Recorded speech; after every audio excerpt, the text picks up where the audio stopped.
Hello everyone and welcome to your explanation for worksheet 1C.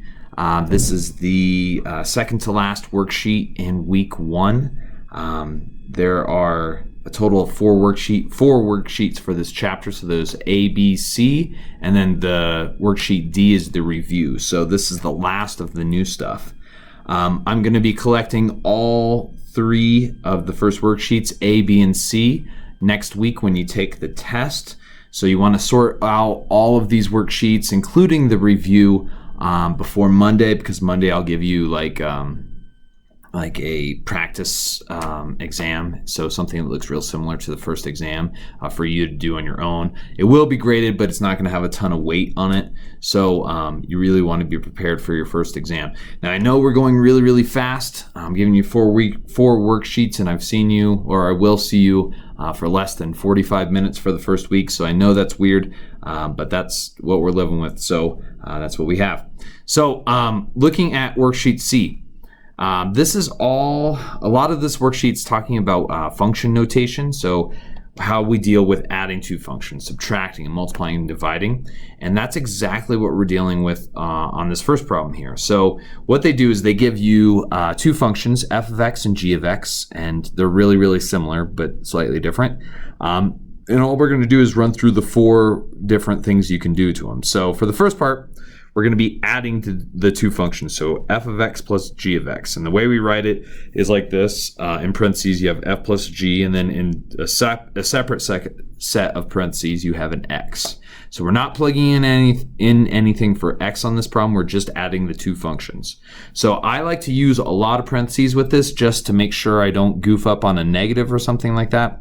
So for the first part, we have x plus 1, and that's in parentheses, plus x minus 1, and that's in parentheses. So pretty straightforward. Everything's being added, so we just get rid of those parentheses.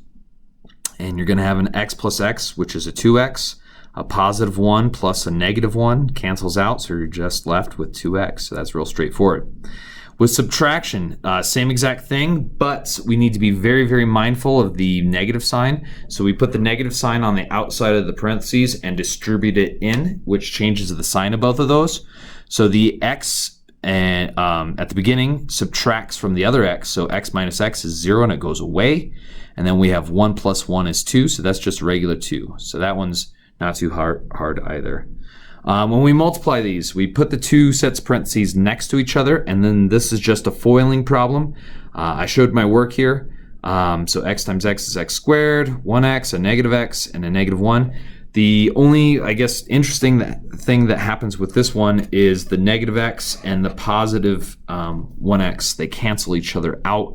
So at the end, we're left with x squared minus 1. Last thing is division. So we put x plus 1 over x minus 1. You can't do anything here. Now, some of you are going to be real tempted to cancel out the x's or 1's, and you're going to do all sorts of interesting things. But none of that's right, because you can't reduce this at all because of the addition and subtraction signs. So just write it down and call it done, because you can't reduce it. Number 4, same exact thing, but now instead of just doing this all in terms of x, we're going to actually plug in a number. So for this one, we're going to add f of x and g of x together, but I'm going to plug in 3 into both of those before I do it. So at the end of this, we're actually going to have a number, which is nice. So f of 3, I plug in 3 into my f of x equation, and you're going to get 3 squared plus 1. And then and that end works out to be just a positive 10. Then we do the exact same thing for the g of x function. So g of x, the x gets replaced with a 3, and we end up with 3 minus 4, which ends up to be a negative 1.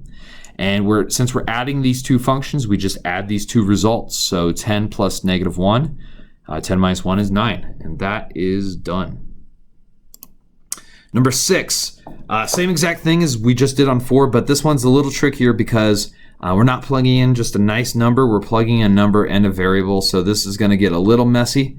But we plug in 2t in for our x into our equation. So 2t is getting squared now, plus 1. We square the 2t. Well, if we square 2t, it's 2t times 2t. 2 times 2 is 4. T times t is t squared. And we still have the plus 1 at the end. Now, we're going to do the exact same thing for g of x. And we plug in the 2t into that. We get 2t minus 4. And you can't do anything to that because you can't combine something with a t and then just a normal number. And now we're going to take each of those and we're going to subtract those from each other. So 4t squared plus 1 goes out front. We put a minus sign, and then this is the part that everyone messes up on. You got to put the second polynomial in parentheses because the whole thing is being subtracted. So if I do that, you're going to distribute that negative sign into the second set of parentheses. So you get negative 2t and then positive 4. It switches from negative to positive. And then from here, we just combine stuff that we can. So 4t squared doesn't have anyone to combine with, so it just stays the same. The negative 2t doesn't have anything to combine with, so it goes next. And then the positive 1 and the positive 4 add up to make the positive 5, and that's all done. Okay, number 12. This is the exact same thing as we were just doing, except they wrote it in a different form. They have an open circle in between the f and the g. So I kind of showed the notation f and then open dot g is the same thing as f of g of x. So basically, you're taking the g of x function and sticking it in for x in the f of x function. And I know that's complicated, but let me show you what I mean. So g of x was just x minus 1. So I take that x minus 1 and I stick it into the f of x equation, which is just whatever you got squared. So I'm squaring the x minus 1. So that's how I got x minus 1 squared. If we square x minus 1, you do a FOIL and you end up getting x squared minus 2x plus 1. So this is a composition. You're sticking one function into the other. Now, for the second part of this is kind of hard. They want us to find the inverse of the f of x function, which we did on the last worksheet, and then we're going to stick that into the original function x of f. So I started by finding the inverse. So I had y equals x squared. I switched the x and y.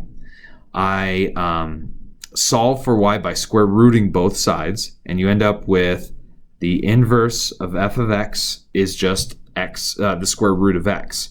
So I'm going to take that now and stick it into the f of x function, which is going to work out to be kind of weird. So we take that, we plug it in. So the square root of x squared, those two cancel each other out, and you end up with just x. So that one, kind of complicated, not a really hard problem if you understand what they're asking, but at the end it works out to be a pretty easy solution.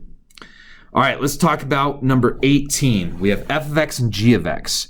So for the first one, what we're going to do is I started off by solving for, okay, so they're asking for two things. They want the inverse of the f function with the g of x function plugged into that. So that's what I did for the first part. So I started this whole problem off by just solving for the inverse of the f of x function. So switch it to a y, switch the x and y, solve for x, and here is all of my work to do that. You end up with the inverse of f of x is just 3x plus 9. So that's very straightforward. Now we're going to take the g of x function and plug it in for that x. So what you end up with is 3 and times the parentheses, and I take the 3x plus 1, which is g of x, stick it in there, and then the plus 9. So now I'm just going to simplify this as best I can. I distribute the 3, add up the 3 and the 9 at the end, and you end up with 9x plus 12. Now the second part of this says, what is the g of f of x function? So you're taking f of x and sticking it into the g of x function. So I have 3 times, and then I put in parentheses the f of x function, 1/3 x minus 3, and then at the end, plus 1, which is the end of that g function. So now distribute the 3. 1/3 of a 3 is a 1x, or just an x. 3 times 3 is negative 9. And then plus 1 is at the end. Combine the negative 9 and the plus 1, and you end up with x minus 8. So these are, these are tricky, and there's a lot of places to make mistakes. So just walk through them real slowly, and if you need to rewind my explanation to hear it again, I know it's complicated. but that's what you get. All right, so that is it for 1C. Go through and work through the rest of those problems on that worksheet. I do have an answer key with not just the solutions, but also me working them out, kind of like I have been on these videos. That's all on Schoology right now, so you can check that and see if you're getting them wrong or if you're making mistakes or where you're making your mistakes. I'm not going to be posting a video for the review, but I did post an answer key to that. So once you finish A, B, and C, try the review and check your results against mine. If you have all of that done before Monday, Monday will be nice and easy. You're just going to take a practice exam. I'm calling it Quiz 1, but it's just a practice exam. It's going to have really similar problems to the actual exam on it. You'll do that online, and I'll have some link through Schoology once I figure that out.